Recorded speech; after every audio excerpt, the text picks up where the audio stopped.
and welcome our guest, Sadie Beaton.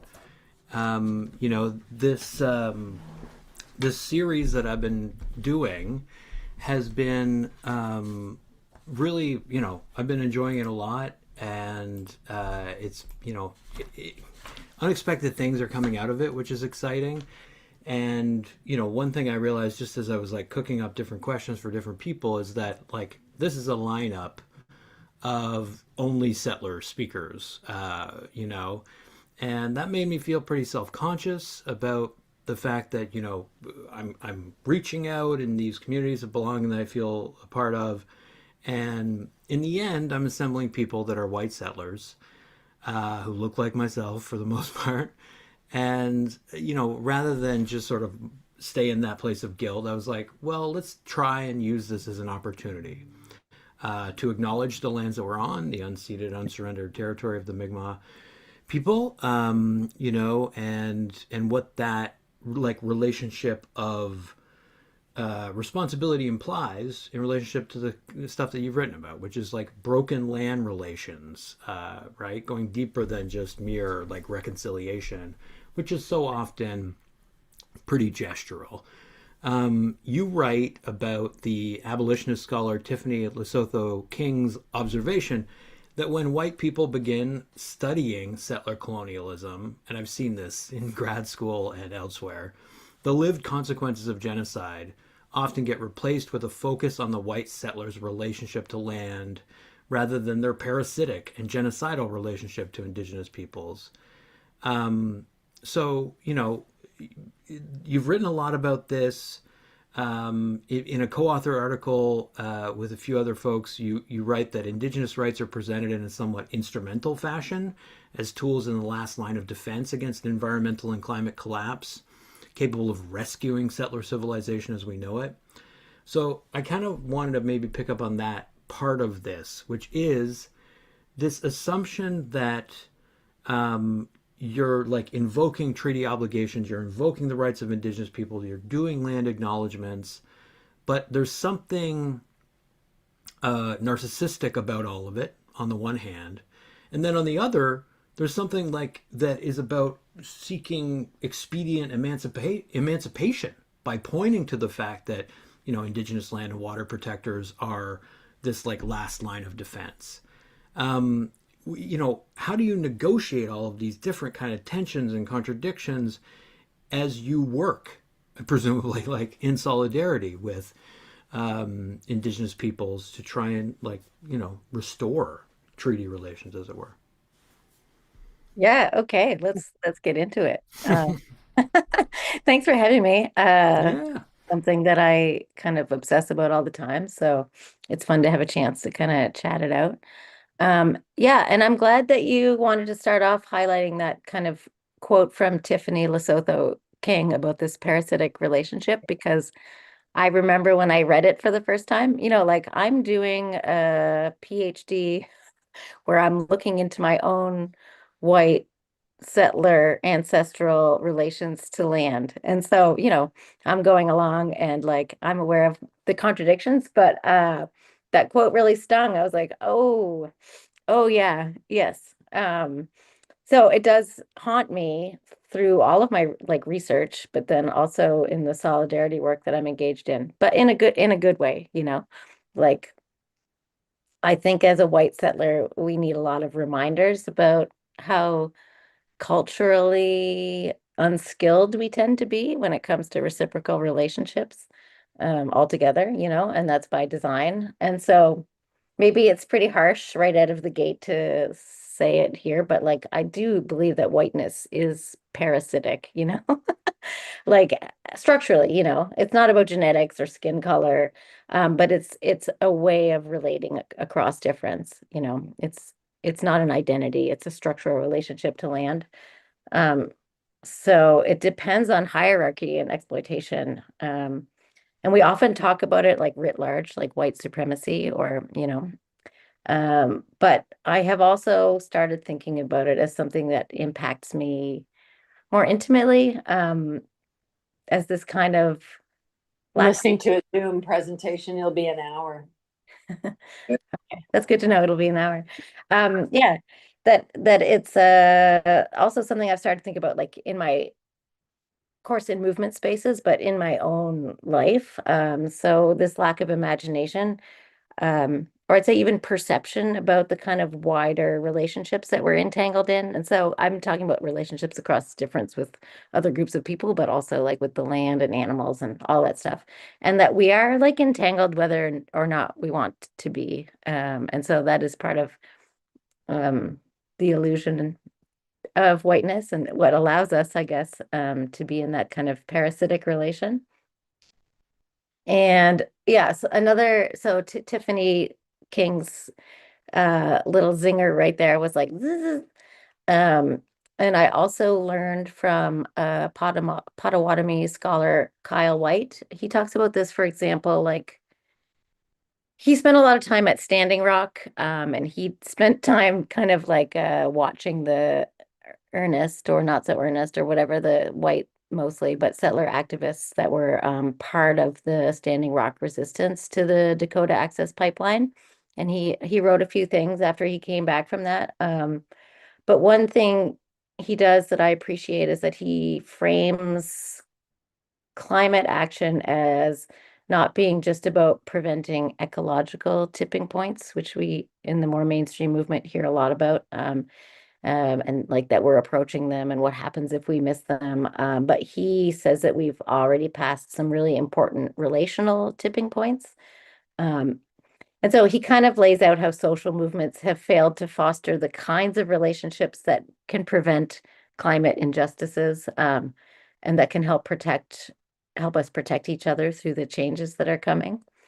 And he points to these kind of, yeah, these relational qualities. I'm trying to, it's like consent, trust, accountability, and reciprocity. So he names those things as being critical for what he calls justice oriented coordination. And so, and like, this is difficult also, but it's like he underlines that despite the narratives of urgency that we're also familiar with around climate action, that it takes time to develop these kinds of qualities. Like it takes time. You can't just skip right to consent and trust. And yeah, you have to move at the speed of trust. So yeah, you're speaking to an awkward kind of paradox that I'm completely puzzled by all the time, but I'm just living in, I guess. So I'm trying in my work. I think it's my responsibility to really dig into the murk of what has been obscured by whiteness, to notice, to like re-examine the violence that's underlying my relationship to the land as a settler, and to my neighbors too. And that this is a necessary step in the work to dismantle these systems of domination that we're part of. And this is work for us to do as much as we can without depending on the emotional and like spiritual labor of Indigenous people. Um, yeah, it's work to do through this kind of excavation with each other. But yeah, I guess what I've kind of come around to, it also means supporting other white settlers in this work, which means this is part of the reason that now we talk about this all the time in the sometimes embarrassing, often cringy personal work of what it means to undo whiteness, you know? Um, Sometimes it's easier to talk about the large political structures and being on the front lines. But it's important to remember the ways that it's connected in the little ways. Because that's the underlying violence that is obscuring Indigenous jurisdiction, Indigenous sovereignty, Indigenous relational responsibilities to the lands and waters, or however it is that you want to frame or talk about it.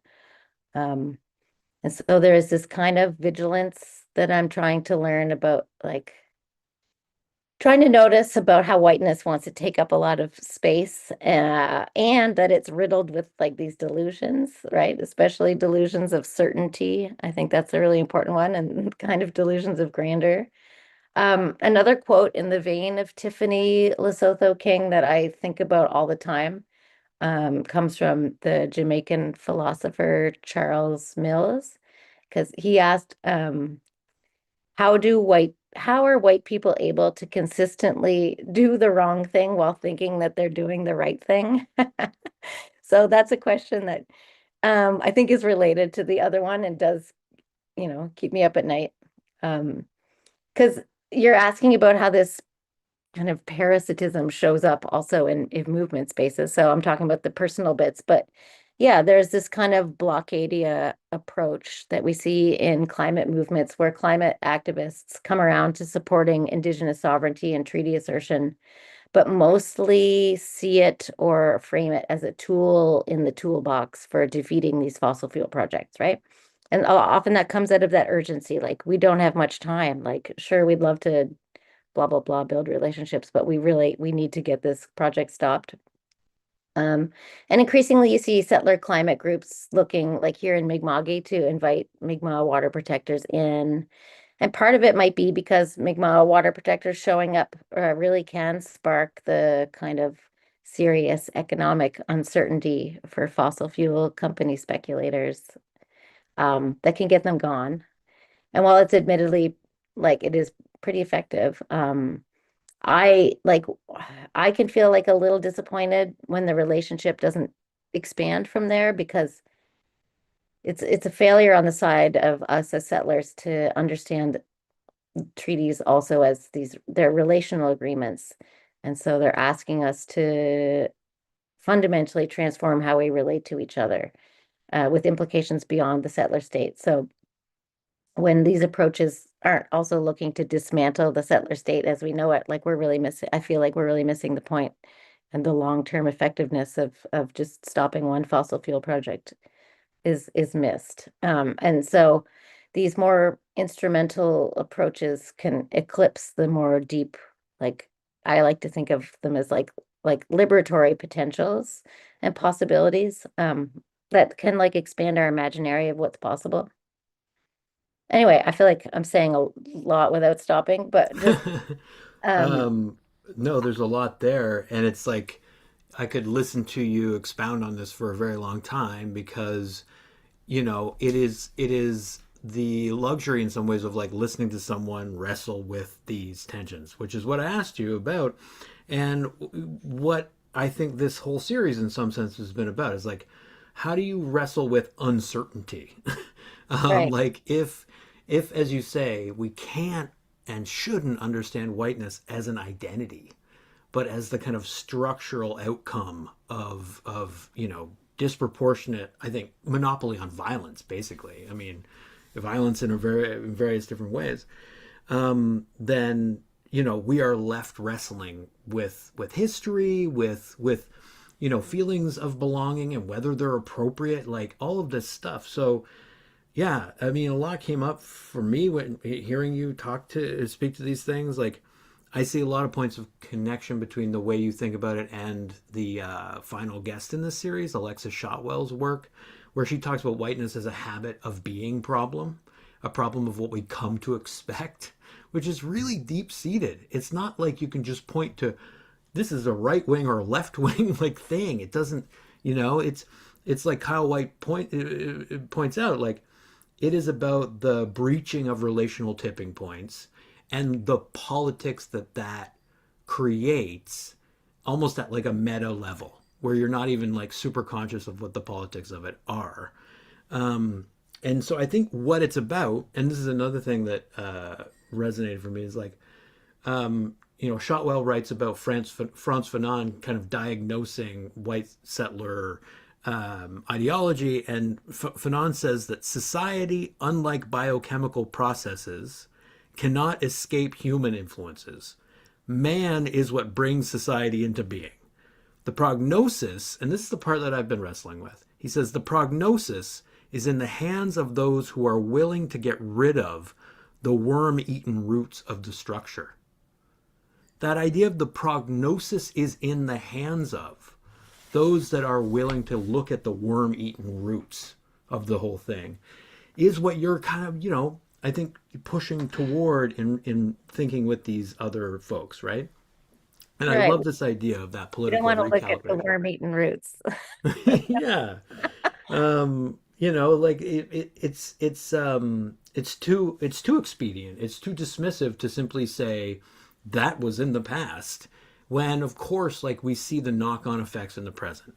And so I mean, like, if we wanted to think about one particular conceptual route that a lot of people I think would like to dismiss and deny, you write about how settlers do need to understand the social and ecological effects of white supremacy, and that one of the ways that you can kind of approach that, and the emergence of settler land relations in Mi'kma'ki, either through your family history or just like more broadly regionally, is through deflating, you say, the entitled pioneer lie of terra nullius.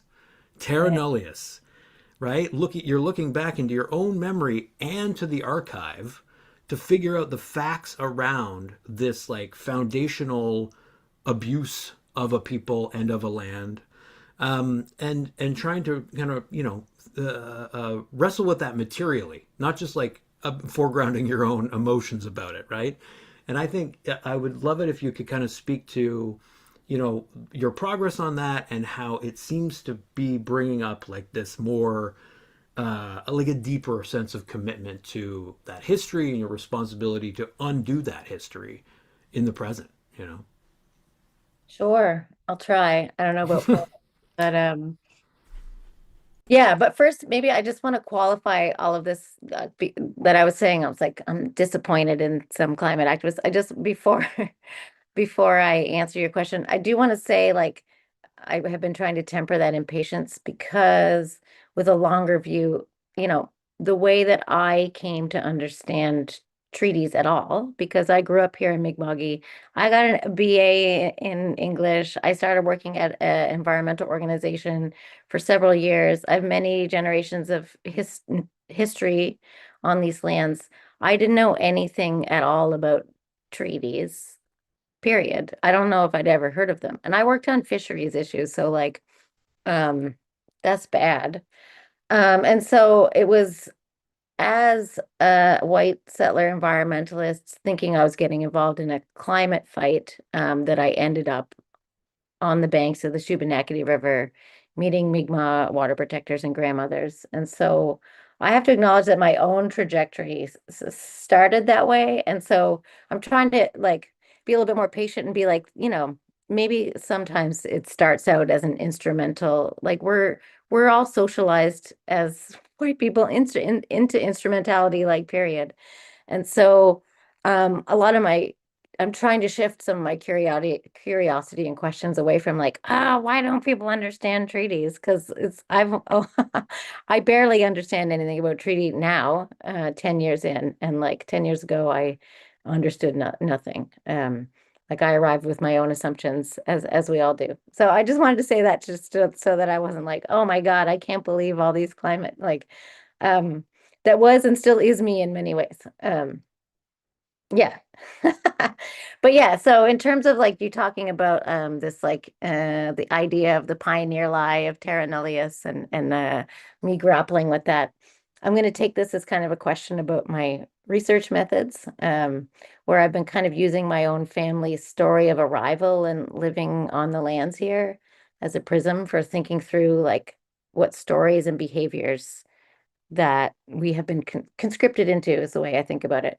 And then what it might take to become capable of the responsibilities that are being asked of us by the treaties. And like we've been talking about already a bit, it was from the outset the gentle and persistent nudges of Mi'kmaq matriarchs about the role of learning my own ancestral stories that led me into the questions. Like I didn't like um, and I always like to shout out Kathy Martin. So she's a Mi'kmaq storyteller, writer, drummer, and mentor. And she used to take, like this 10 years ago, which she would take a lot of time to tell me stories about the invasion of Mi'kma'ki. She'd give me tea. She'd talk about the impacts to her own family and community. And I would just hungrily listen. I was like, tell me more about the Mi'kmaq. And she would humor me. But then she would be like, what about your family stories? What do you know about their relationship to the land here? She'd say something like that. And I would be like, that's so boring. That's so irrelevant. Like I really, it just went over my head for years.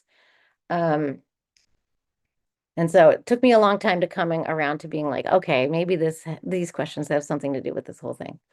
Um, yeah. And so obviously the first place um, maybe that a white settler person like me is going to go to is the Colonial Archive to help figure out the facts.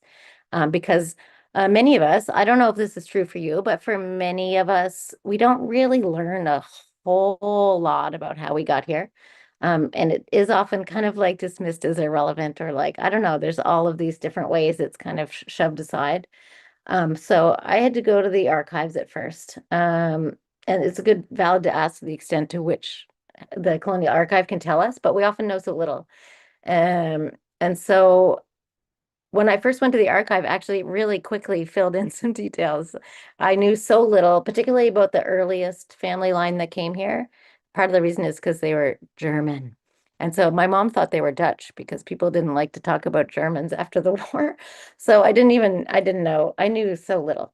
But I did know they ended up in Lunenburg at some point. And so in 2020, during COVID, I went into the Nova Scotia archives and I just went to the Lunenburg drawer and I opened it and I was just pawing through the cards.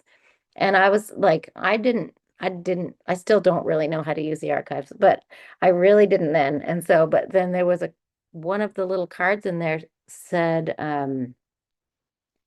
something like land divided, land lots divided by card play or something like that. And I just got a funny, I was like, oh no, that would be ridiculous. Um, and so whatever, I had to write down the little card number and I had to give it to the sort of priest-like person. But it was COVID, so then I had to wait like a month to come back and like find out. Anyway, it was like a long process, so it led to all of this anticipation. Um, Anyway, and so that's how I got the surface answer of how my earliest ancestors came to feel they owned land here in Mi'kma'ki, which was that a playing card draw held by British officers after 2 years of indentured servitude just granted them land, and it broke a recently brokered treaty. And so I was like, what? So that was a surface level answer. But I also learned really quickly from there that like local museums and collections are missing a lot of what I really need to understand to kind of do anything about that. Especially because I was curious about the women in my family, and especially because all of my family lines that came over here came over like as very poor people. And so there's not so much written about people like that.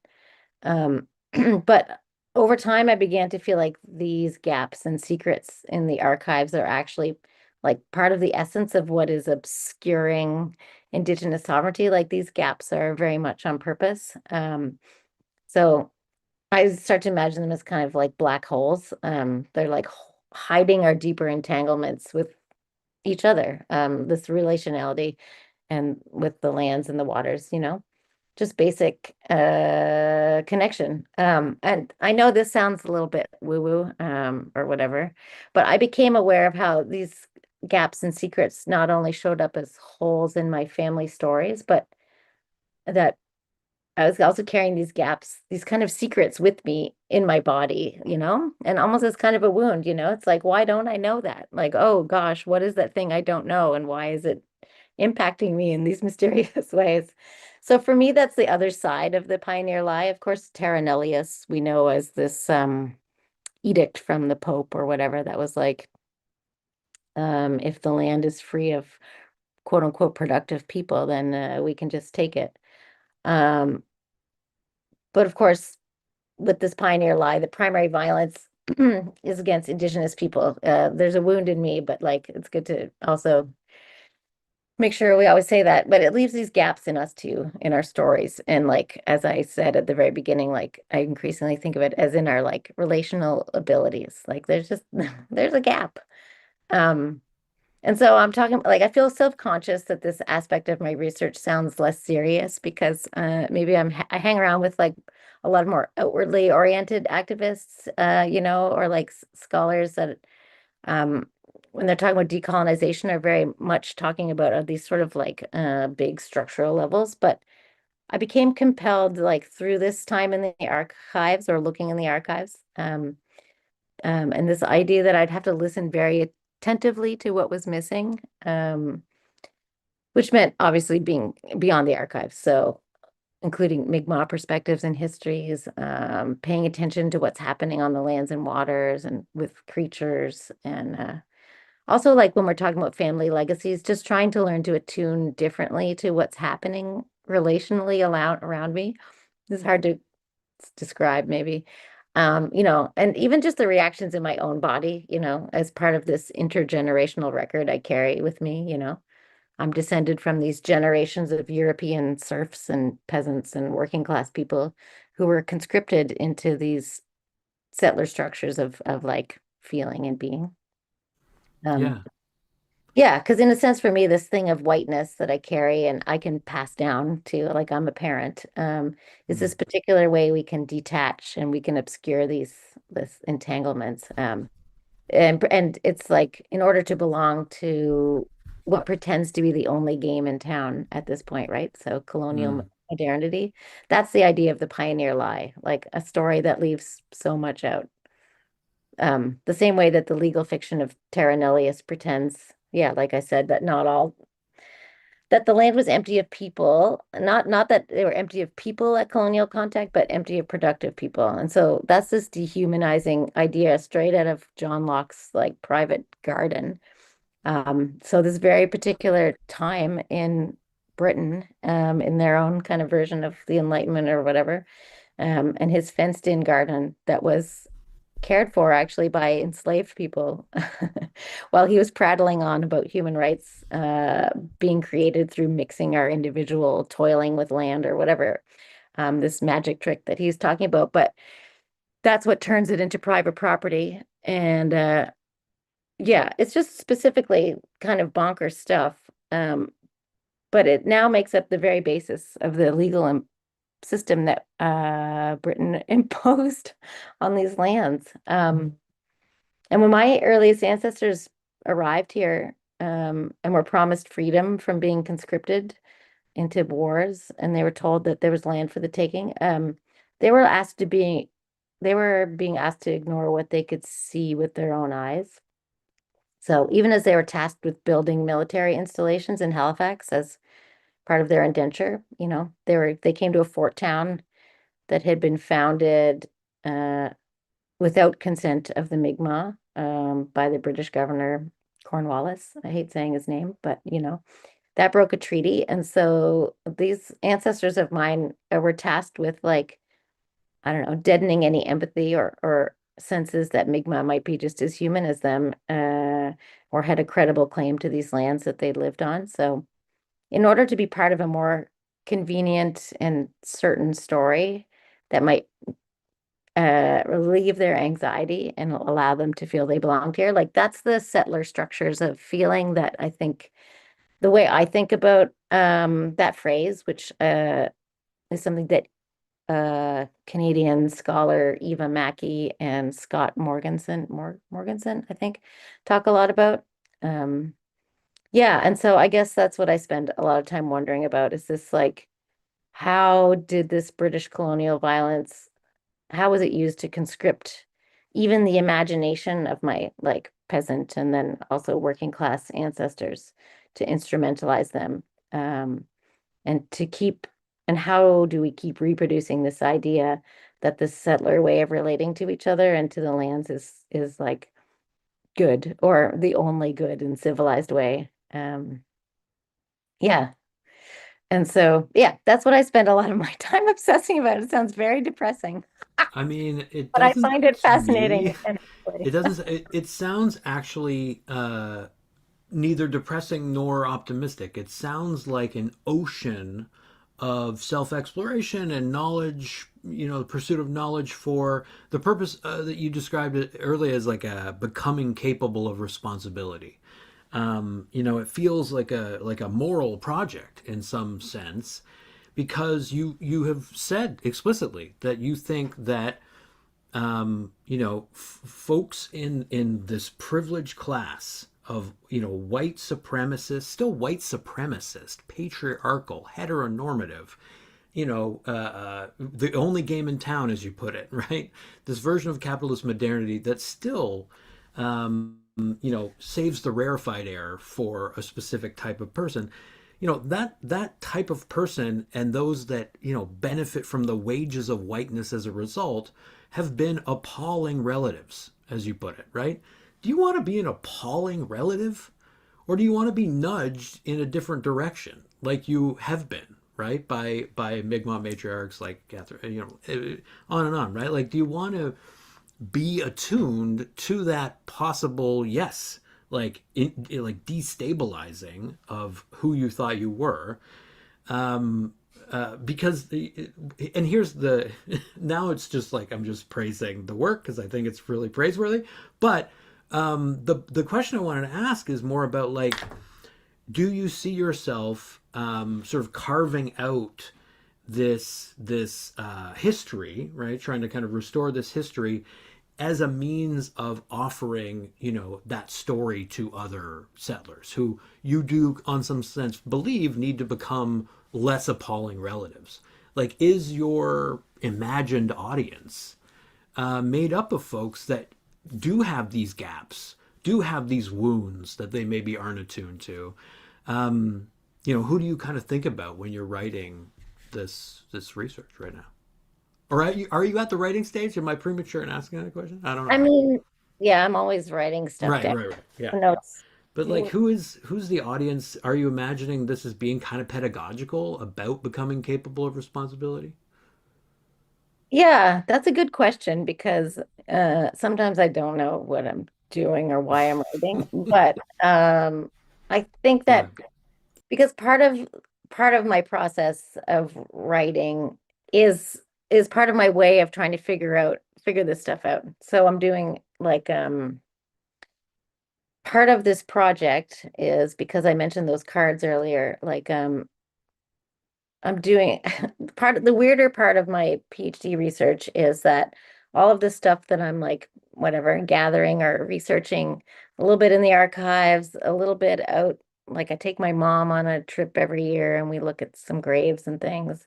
Um, and I'm out on whatever, talking to animals. I don't know, doing all kinds of different things, trying to figure this stuff out and writing about it. But I'm also trying to refract some of that research into a kind of alternative deck of cards that responds to the cards that were gave my ancestors land first, right? Because it was such a frivolous act. Um, and yeah, so like the the cards, so yeah, I'm answering your question in kind of a sideways way, but these cards are held now at the Nova Scotia archives. And so to follow up on like when, the many step process to getting there, I eventually was able to open this modest yellow envelope and open up this envelope, and inside of it was this partial deck of cards. And because I'd waited so long to see them, I was kind of like, will something magical happen when I hold them and I'll understand how a frivolous card game could have been weighed more heavily than the sacred and internationally ratified law of the land in the form of treaties. But I mostly noticed that they were thicker than I thought they would be. They were grubbier. And like how depressing it was that these little things had been a portal into this, like, because it was early on in colonization, things were not settled yet. Like the Mi'kmaq were very powerfully defending their land, and they have continued to defend their land. But this pouring in of settlers that really helped the British domination happen hadn't happened yet. And so, but these cards were pivotal to this like set of dominoes that made the domination of property law and these like wacky ideas of British common law dominate on these lands of waters. But I did have an urge to shuffle them. I had this like funny feeling like, what if there could be a different outcome? What if there's a different game that can be played? And these like counterfactual questions and scenarios kind of ran through my mind. And it led me to this weird process where I was like, I'm going to make a different deck of cards. Um, and to respond to this kind of moment in a sense as a way of processing and kind of like trying to restory this pioneer lie that I'm a part of. Mm-hmm. Mm-hmm. So there's a long way of saying I have these storied cards. I'm still writing them. This is a part of my process, and they're kind of a fictional kind of time travel-y story, but they refract some of the research and they work. The idea is that they might work a little bit like tarot cards. So they're made in collaboration, like across this divide of broken treaties with Mi'kmaq artist Taylor Fern Paul, who, by the way, is a direct descendant of John Baptiste Cope, so the signatory of that broken 1752 treaty. But these cards kind of, I guess I don't know if it's a pedagogical tool quite. I mean, I have to figure out what these cards are for through making like, we're in the process of making them. But the idea is something like holding these cards, sitting in circles, telling stories. These cards maybe are going to spark questions for other people like me. Like I think that at least in Mi'kma'ki, I have spent most all of my life here that many of us settlers arrived as broke ass people. There are a few people that arrived other ways, but I think like my lineages are representative of quite a lot of the people who white settlers who are living here. And so while we all have our own different trajectories into these stories and questions about what it means to unroll this lie, we do have there are some things that I hope can resonate from my own research into others and like that we can all start sparking questions and talking to each other. Because like going back to that first thing that I was talking about, that like weird paradox, like where white people have to talk a lot about their selves and their histories as a part of it. Like hopefully we can do that and behind closed doors, like away from other people and just like work out our shit. And so I guess I hope that the cards can be some small part of that experience. I also had this like weird experience last summer when I visited a museum in Lunenburg. It's called the Nut Ruland House. And it's a great little museum. And so, but there's a part of it where there's employees, at least in the summer, wearing like some period costume, like, dressed up as my ancestors. And they stand in front of this diorama of early Lunenburg, like Lunenburg at the time of settlement, like Lunenburg at the time um, that my settlers would have arrived and that would have taken the letter and number that had been on the back of that card and applied it to the imaginary grid on that piece of land. They got off on the boat and it was like, okay, you're J2. And so that's how that happened. But so you stand there and you can see this like diorama and it's got these like verdant rolling hills and then they're overlaid with this silly grid, this like such a British thing, this like brittle grid. And then they have a deck of cards with the letters and numbers on the back. And so I watched what felt like bad spell casting, these hapless tourists, lots of American tourists, and they were playing out what land they would get in the card game just over and over. I watched it about 5 times and then felt like I was losing my mind.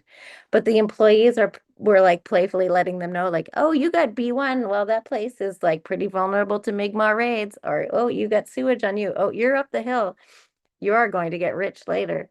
And so I just had a really deep feeling that I wanted to create something that's kind of whatever the opposite of that is, right? Like the opposite of this pantomime of frivolous colonial dispossession. It just was like, it was just such a little moment for me. I was like, oh God. Um, and Lunenburg, of course, is a UNESCO World Heritage Site. So that initial grid that was built is still very present and very like haunted in that place. So I think it requires some like, a magic spell that can undo that grid. I don't mean like people having to move out of Lunenburg, but just something to break that kind of the Mm-hmm. illusion that that is the way to do things. Yeah, I think I just started Yeah. rambling way off of No, where you were asking I've me. I what I've read about these cards in the article you published in the Atlantis Journal casts a spell on me, honestly, because it is about the materiality of them. I like that you talk about the feel of the cards and how you feel like that should be connected to like the force of the cards, the structuring, organizing force that this, as you say, like frivolous settler dispossession created in this like so flagrantly frivolous way, where it's even like the pantomime is then reproduced generation after generation. Here, it's like you're talking about exactly what I'm was asking about, which is like, how do you create an alternative set of tools? It feels like that's what you're sort of getting at. Is like you got to give people something to do, not perhaps just a book to read. Like the objects clearly matter. It's literally how you organize society is through the kind of distribution of the sensible. So yeah, I think it all tracks for me. And you know, you write in this piece, which people should check out, which is called, again, remind me, it flows slash runs wildly slash crazily, Yeah. and then there's the post colon academic y title, right? Yeah. I'm sorry, I don't remember what it is. I don't either. But you know, in that article, you write about you say, you know, holding the actual cards in your hands felt uncanny, thick and heavy with the frivolity and the violence of British colonialism. But then you actually, like in the article, narrate using research the like 18th century event where this, you know, foreign Protestant man, 14-year-old Adam, is like invited to draw a playing card and a parcel of land. So it really is like really immersive, and I think like that's valuable to me. Like as a person who thinks a lot about communications, you know, learning the process is a process. Like figuring out how social transformation takes place is like inherently very complicated.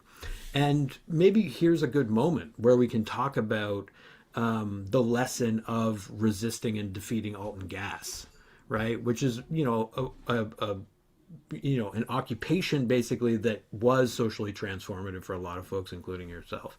So, you know, you've written about how there's a model in this resistance for the sort of solidarity that might actually like stand in the way of a lot of these just like profit oriented extractivist projects that don't see the land as anything but natural resources to be pillaged. So I wonder if you wanted to talk about the Treaty Truck House movement here in Mi'kma'ki, its relationship to treaty, and where like the inspiration came from in some sense, because there's a lot of you build a lot on this specific example of solidarity, and you seem to be thinking it's like, I don't, not to put words in your mouth, but I like this idea of like the relationship between Nick Estes' concept of resurgent geography, like something emergent within the dominated geography that we have. Yeah, I love talking about the Treaty Truck House. Obviously, these are really kind of big questions, and they're best answered by long threads of stories with lots of perspectives and angles, and that like really center the Mi'kmaq grandmothers and water protectors at the helm of it. Um, so can only just give you my little sliver, but there is a fun article that I helped write with some comrades, including Mi'kmaq water protector Michelle Paul, along with Emily Eaton and Robin Tress. And it's called, oh my God, it's called Treaty as Transformation with a long subtitle.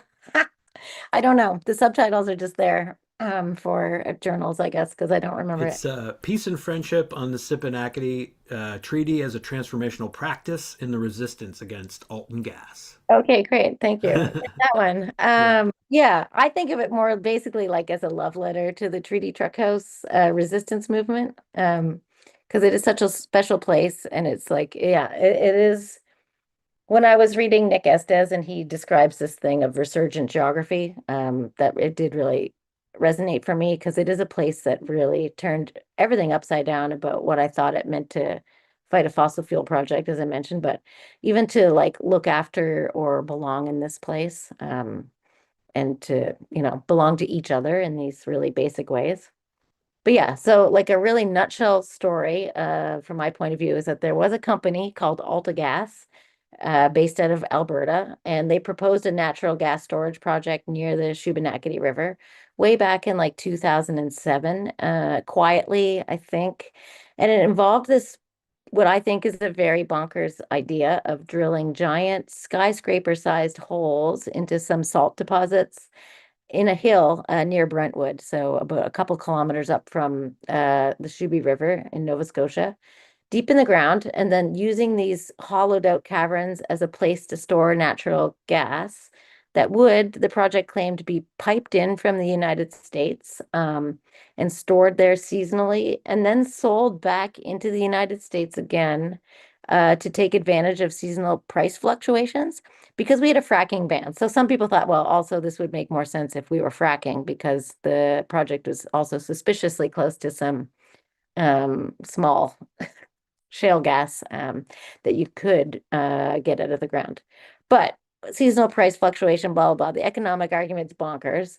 But another bonkers part was that they were proposing to use these high pressure drilling hoses to carve the salt caverns and then take that water out of the river to do the salt mining and then return it after it was like full of briny mining waste into the river afterwards.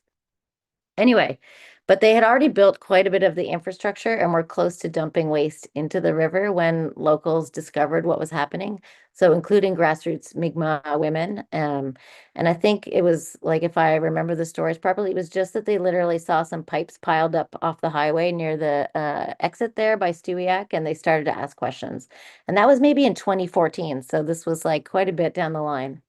And I wasn't involved in the very beginning, but there began to be meetings that brought grassroots Mi'kmaq folks together, mostly women, and they were concerned about the potential impacts to the Shubenacadie River, like a sacred river, the superhighway, traditionally of Mi'kmaq folks.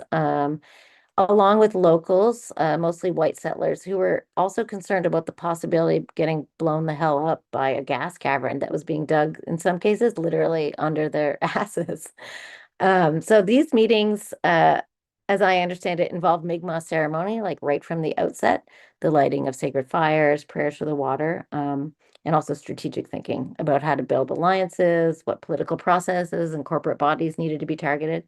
And by the time I joined in, people were meeting sometimes on this lovely piece of land alongside the river itself and in view of some of Alton Gas's like pump house construction.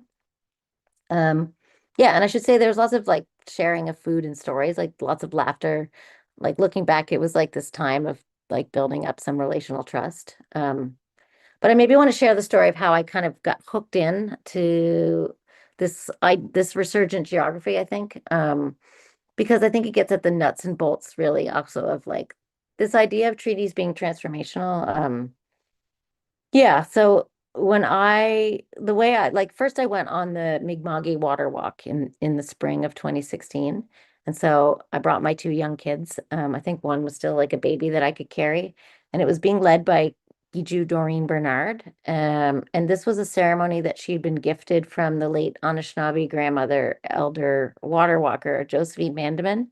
So this is like a ceremony that involves walking very long distances alongside bodies of water, praying for the bodies of water all over the world, praying for the healing of water, by the water inside our body, the water outside.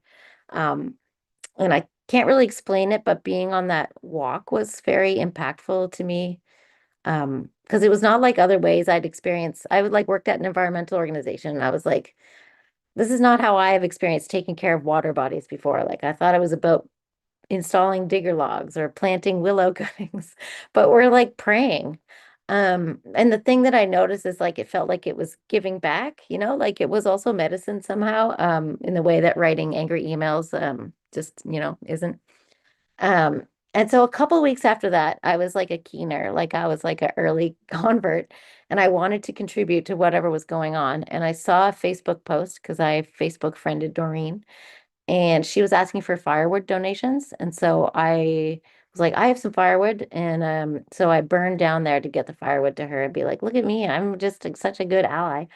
Um, but when I walked down the path to the river where she was walking back in my direction and she was like clearly upset.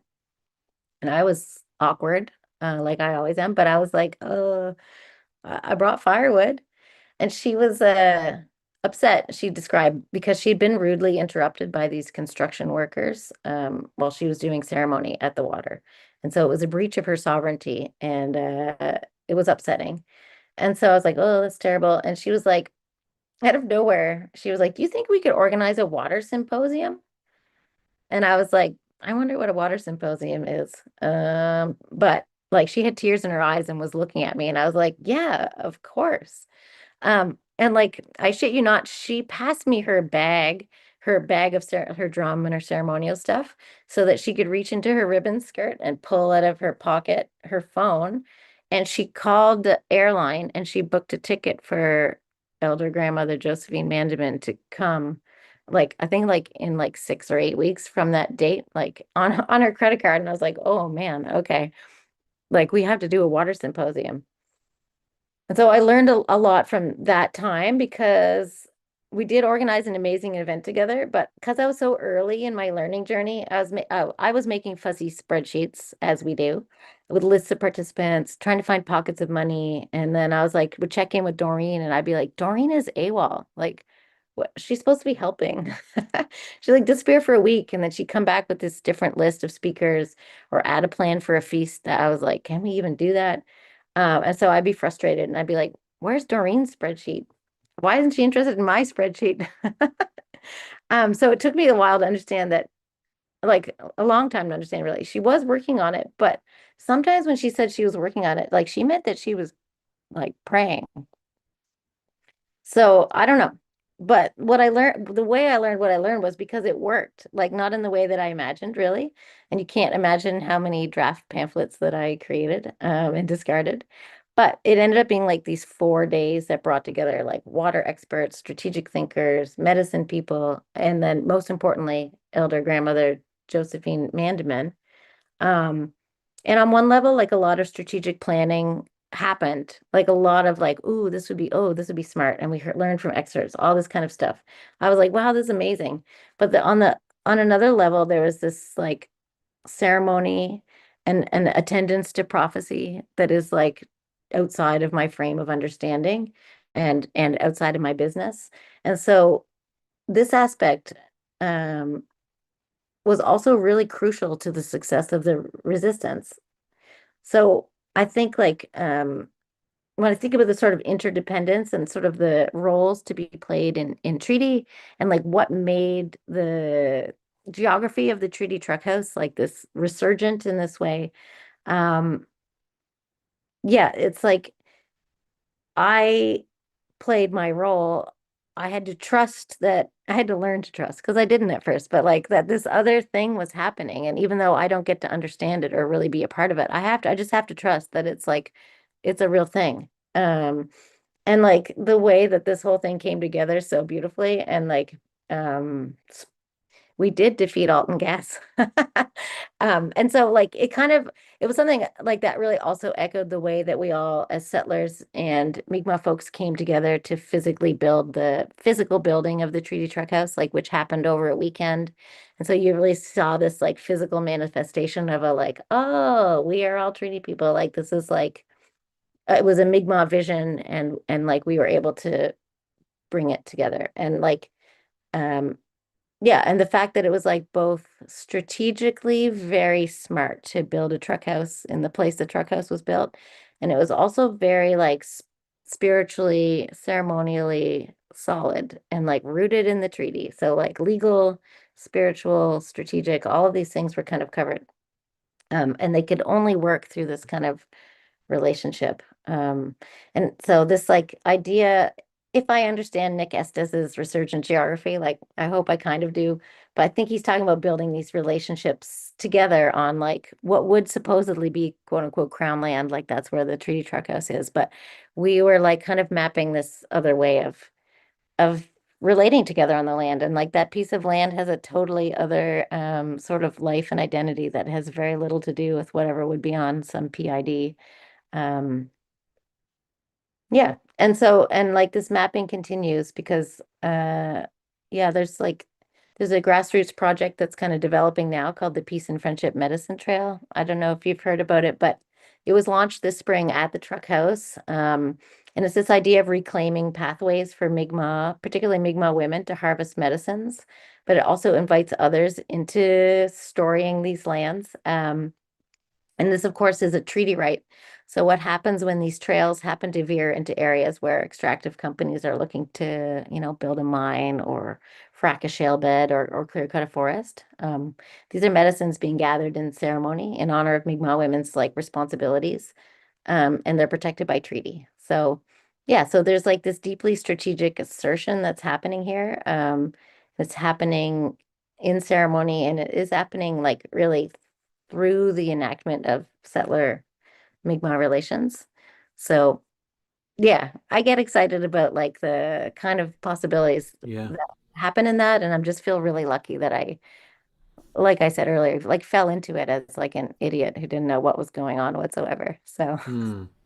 Well, I mean, being open to that sort of current allowed you to kind of, have the sorts of experiences that would be formative for many, many people. So, I always feel, blessed when I'm made privy to these kinds of experiences myself. I think, the vicarious experience of seeing land protectors on the Yinta in that film, for example, and I spoke to Jennifer Wickham about directing Yinta, like seeing indigenous folks use ceremony as a weapon against the mm, RCMP, against extractive industries, is so inspiring, and on a level that is hard to cognize as a settler, to be honest. And I think like you just have to kind of let it wash over you, and not for me anyway. And I think not do the thing that we were talking about earlier, which is to kind of instrumentalize it. Like see it as just another card in the deck of the climate struggle. It's like it's its own thing. Obviously, it's an embodied form of resistance that I don't know gives me material hope, and that's valuable and in short supply. Because on the one hand, we have the unknowns of climate collapse, and on the other, we have the known necessity of coordinated local action. To safeguard the places that we care about and all that stuff. And so I mean, it's just beautiful to hear that this water symposium, which happened in an instant, came together, and that a lot of people's trajectory was changed as a result. I we eventually see. got it off Doreen's credit card, so that's good. Yeah, I mean, it's a beautiful story, and I think we need more of them. I think to me the problem in some sense, and not to cast this big broad diagnostic brush, is that stories are just so ephemeral, and they come and go, and we rarely have time to pause and think about what they meant. And I talked to Nina Newington about this stories of like sabotage from like back in the day, where maybe this industry that's going to pollute your local forest just happens to get some damaged equipment and nobody quite knows what happened. There's like this kind of insurgent rebel history of sabotage in Nova Scotia, so to speak, against these extractive industries. And I kind of wanted to maybe touch on this to some extent because there was this moment, a viral moment, this ephemeral, focusing event of demonstrators cracking Premier Tim Houston's windshield. And it got some attention in the moment. And I'm sure people will be, hectored and prosecuted and so on in our carceral state as a result of what happened. But it's a touchy question that I think is worth dwelling with, right? Like, what happens in the wake of politically motivated sabotage? Who gets to control the narrative? Houston literally within hours was working on his social media video to Yeah. describe it as violence, to describe what happened to him as violence. So, it's a divisive subject. I think it's worth maybe asking you about like your thoughts on basically like, do you think we need to change the scolding, condemning language that we're often pressured to use in lots of spaces, but especially like work, official spaces, when we talk about sabotage, public anger? David Attenborough saying that it'd be nice if Trump got shot. Like this is casual. Like these are casual jokes that people make about political violence. Do we need to reassess the discourse on political violence right now? Yeah, I mean, this is such a topical question for me because it's something I haven't been able to leave the house without talking about over the last couple of weeks. Because as you referenced there was a rally here in the sleepy hamlet of Wolfville, home of Acadia University, among other things. Yeah, where like a bunch of people had loosely gathered to catch the ear of our Premier Tim Houston, because, you know, he's been famously ignoring the concerns of many of us over the last few years and barreling forward with this like extractive agenda that he doesn't really have a mandate for. And like, yes, after a few hours of like typical joyful rally stuff, like folk songs, raging grannies, bubbles, even a kite that flew, the words honor the treaties there was this like it was like 8 minutes where of escalation that first led to the violent arrest of this 80-year-old self-described pacifist, and then later, after turning himself in, charges against a 19-year-old that relate to this cracked windshield on the car that was a car that was trying to slip away with Tim Houston inside, right? And as you say, within a few short hours, Premier Houston had made like a couple of statements, one on video where he was like a victim of this violence, and he used this incendiary language to describe the mostly senior citizens that had gathered as like rioters and criminals, his car being swarmed by protesters. And statements started coming out left and right, like left and right, literally, clutching pearls, like condemning the violence of rally goers. And like Mark Carney, notably, also very quickly had put out a tweet about it. And so seeing Mark Carney's tweet like just about broke my brain because I had been at this rally and I'd seen with my own eyes at close range like what had happened. In particular, what had happened to the 80-year-old man as he was like pretty seriously roughed up. I saw who brought the violence, and it was not the folks who had come to try and be heard by the premier.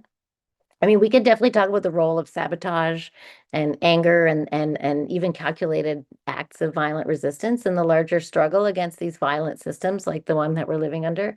But I do first want to underline that the violence present at this rally on July 15th came from Tim Houston and his team, like literally.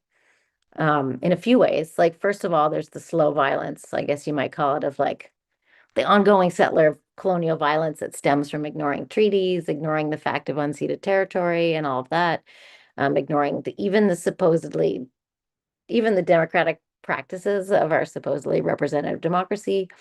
Because our premier is gallivanting along like this unaccountable king, chasing resource extraction deals with huge consequences and making these deep cuts to arts, culture, like libraries, education, letting health care spiral ever deep. This lack of accountability to all of that is already also a kind of violence. That letter writing, commenting on environmental assessments, like even holding rallies, frankly, on their own are not likely to change.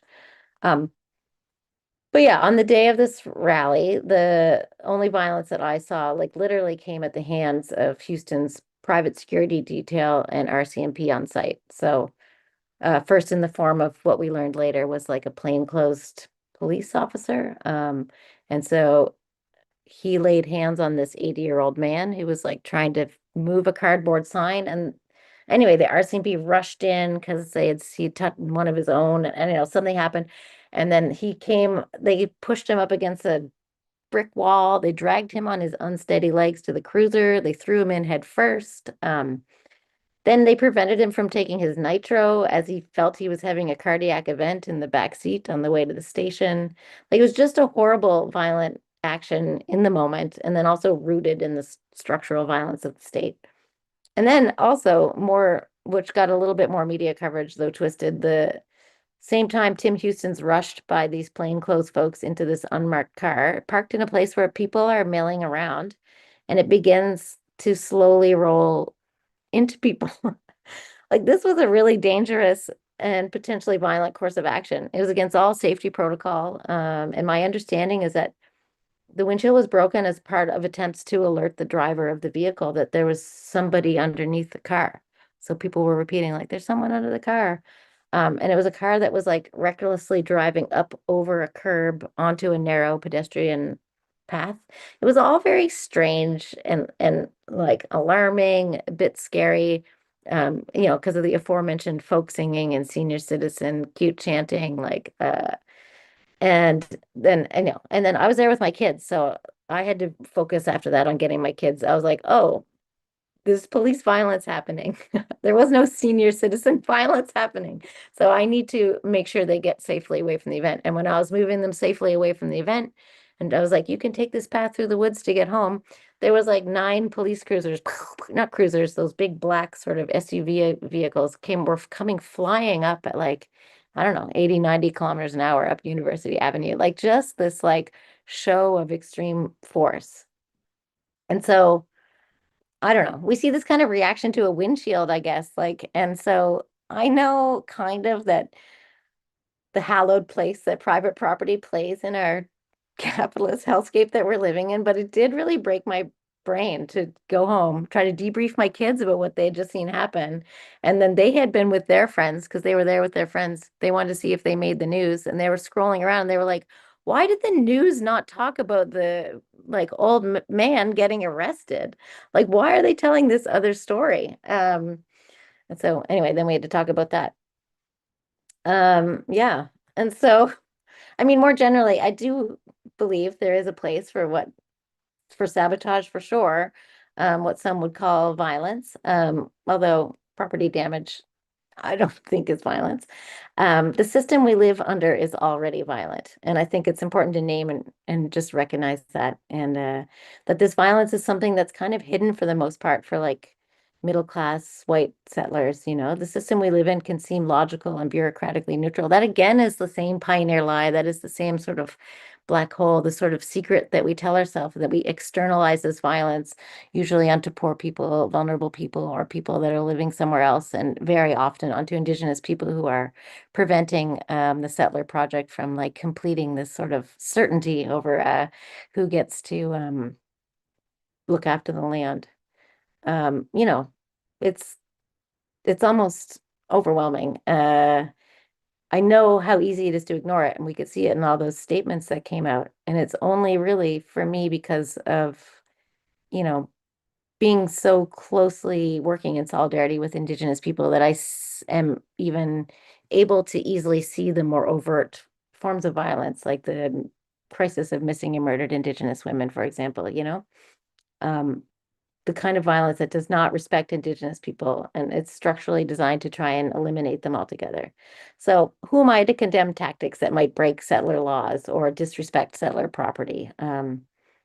Even then, I would still say, for example, that Mi'kmaq folks have been incredibly like restrained and generous in their response to this ongoing violence, like a story that holds on for hundreds of years. Continue to hold out an invitation into the treaty relationship. I'm always really humbled by that generosity. And like, yeah, back at the time of British colonial military level genocide, Mi'kmaq folks did fight back violently. And thankfully they did. Thankfully, they were able to prevent British colonial forces from eliminating them and their ways of relating to looking after the lands and waters here. And their diplomatic relations, because, I don't know, it's cheesy and everything, but I continue to deeply believe that the treaties offer us a different blueprint for living together. Obviously, very different than the one that we see being trotted out by like Tim Houston, right? Or what we saw on display that afternoon. That I'm still like, it's true. Every time I leave the house, I go get groceries, and the person that I'm getting groceries from asks, like, was it really that violent that day? Like people want to kind of know. I feel like people are saw the initial narrative, but there is this sort of secondary narrative. Hmm. People are curious of like what else happened? Like why did that happen? And so yeah. So I'm very much in Yeah. you're asking a more general question, but I'm like really stuck Yeah. in the specificity of that recent event. So I hope I And kind of answered your question. did you ever, I mean, in just a generous, really thorough way, where folks that weren't there and thus have to rely on the official narrative can get obviously a trustworthy firsthand account of what took place. And that matters because what we have in the official record for the most part is at best, a journalistic attempt at balance that, you know, to its credit, cites the core issues, the kinds of slow violence that demonstrators were voicing their feelings and their position on, right? So the criminalization of cannabis sales, and the lifting of moratoriums on fracking and uranium, like these were issues that suddenly were mainstream news as a result of this windshield being cracked. And I'm not gonna discount that or whatever, but at the same time, I think like for me, it's just like yes, the monopoly on violence is a monopoly on violence that the state has long used to secure what you're describing, which is this logic of private property. That violence is not visible. Right? That's the problem. Is Rob Nixon calls it this slow violence, right? This slow violence of really suffocating folks slowly, and in some cases, quickly. But leaders are systematically, I think, blind to the violence that their privilege keeps them at a distance from. And Houston's just one example of this, but certainly, like the no one's coming to save us from the government, right? Like it is clear that like jurisdiction and message and party discipline in Canada, and this real like regional domination in Nova Scotia by like old school Tory like mentality seems to be something that leaves folks blind to a lot of issues that your work is trying to throw light on. So yeah, I really appreciate you unpacking that, and just everything you discussed tonight was riveting for me, and I'm sure for folks that are watching.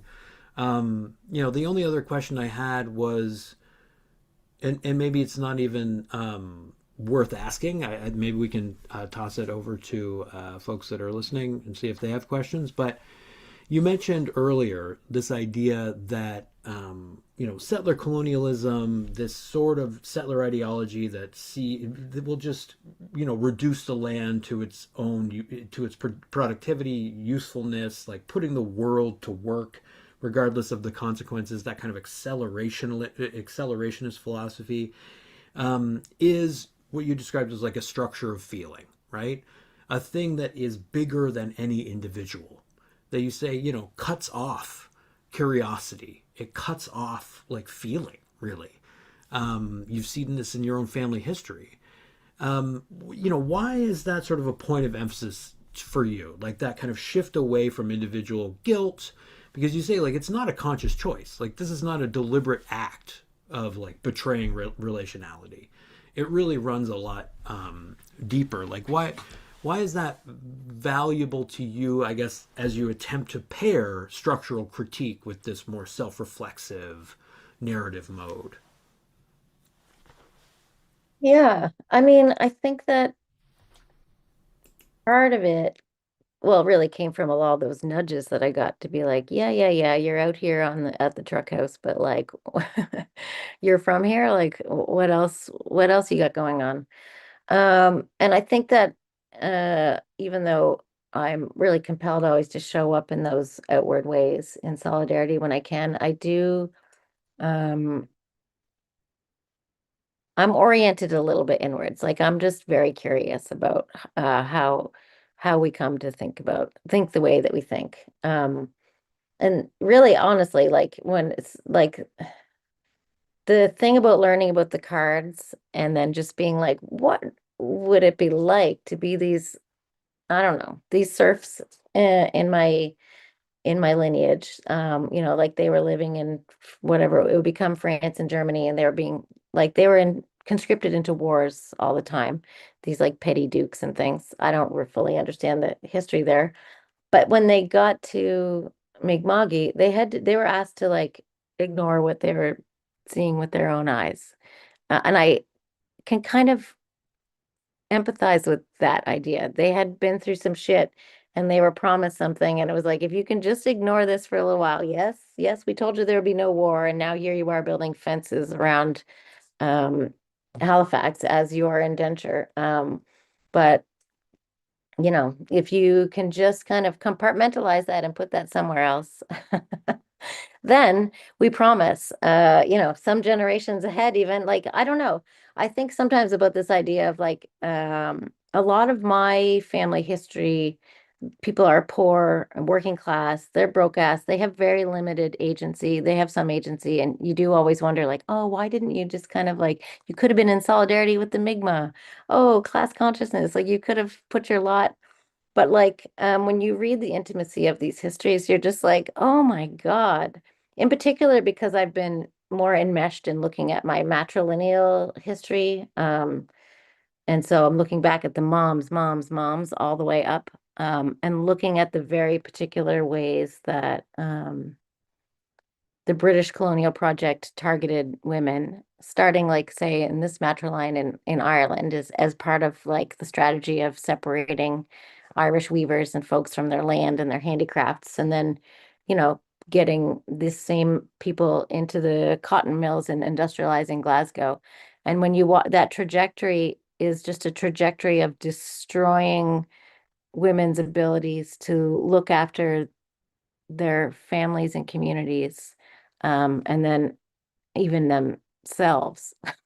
Like, just not to get too dark about it, but like, and everybody's family history is a little bit, but it's like pretty dark what happens in those factories and in those like tenements. And then like this line, when they get to over to Mi'kma'ki, it's like, then you get to become a housewife, but you're living in a coal company house when you're, and actually you still do have to work. So this, whatever the bargains that are being offered, what materially comes back, particularly to the people that I'm drawn to looking at in my history, the women, I'm just like, oh. But I do also have to attend to, and I should say also that often it's like middle class white women that are really the scourge of my ancestors' lives in this matriline. Like these are the moralizing Victorian child snatchers in Glasgow, and then they exist also in Mi'kma'ki. Like, um, so I feel my blood boil when I read about this kind of thing. But then, like, what really gives me pause is like in that matriline, I'm probably the first, like, I'm kind of middle class. Like, I am a moralizing middle class white woman. And so, as much as I can, that idea of the searchlight of complicity, like it like really shook me out of like, okay, it doesn't matter the extent to which any of my ancestors were complicit. It's important to understand their story, but really it's about like where I am right now. And so I'm just like, oh, I'm at a weird crossroads where like possibly I'm living out some of my ancestors' wildest dreams. Possibly some of these women sacrificed many things in the hopes that they could have time to garden or time to go on and on about their opinions on a podcast. Like, and so I really, it's a like, uh, I don't know. It could be a paralyzing moment of just like, oh my God, like, what are you supposed to do with that? But, yeah, I like that. I'm in that moment of crossroads. Like, that is the little piece of the research that I'm really deeply into. And so it's more of a question for me of like, what do I do with that kind of question about like the responsibility to, acknowledge that I'm, people wanted to get me to where I am, and that the place that I am, like, I don't know how to explain this back to my ancestors yet, but that's kind of the process I'm in, right? Like, it's Yeah. like, what do we do in this moment of responsibility that can honor our ancestors? Like, because, like you mentioned, Alexis Shotwell, like, we have to claim these kin. It's like, I'm not going to Yeah. just be like, well, they didn't understand treaty or something. Right. Um, how do I honor what they were trying to do and the experiences that they had? Because I really feel that deeply and I don't want to just discount that. But Mm. then also like move me with my ancestors and my descendants into this kind of direction that like, I don't know. I have to use my imagination a bit, but like where we all really want to get to, because um sure, I'm a middle class white lady, but I would much rather be living and for my kids to be living in a world of peace and friendship, and liberation, and not like this weird capitalist doomscape of anxiety and like diminishing returns, right? Yeah, like literally. Like we're talking about the, production of slums, but beyond that, the production of now actual hellscapes. I mean, there's no end to the examples we could point to. My cat is now showing interest in my pen. PB, you're not invited to the live stream. Um, but yeah, I guess it's a beautiful place to maybe conclude. In the kind of opening onto of this really kind of like totally unpredictable feeling of responsibility that you have in relationship to your own kin. Whenever I invoke Shotwell's notion of like claiming bad kin, it seems to really like have these kind of ripple effects in folks, right? Like because everybody either has been close to what they might consider bad kin, felt, reflected or implicated in that badness, Mm. or reach deeper as you are, like opening up the box and saying, like, wait a minute, what's, or the drawer, and seeing like what's in the archive, like what's really there. So I really appreciate you opening up about all of this. It's been a really lovely talking to you, and thanks for making the time. Yeah, thank you, Scott.